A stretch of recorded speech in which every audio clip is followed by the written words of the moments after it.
Hello, this is Adil Balkiwala, and I was asked the question, what do you want students to leave with when they come to a workshop with you?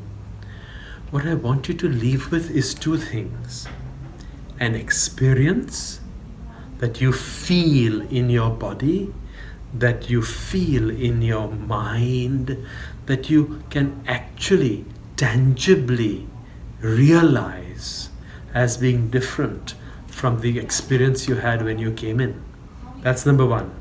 And number two is I want you to be able to take what you learned in a workshop into your life.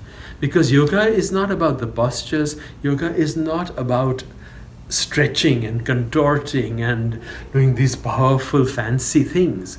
Yoga is about having a more humane, loving, kind life. So if from a workshop you get tools which help you in your life, then the workshop has been valuable.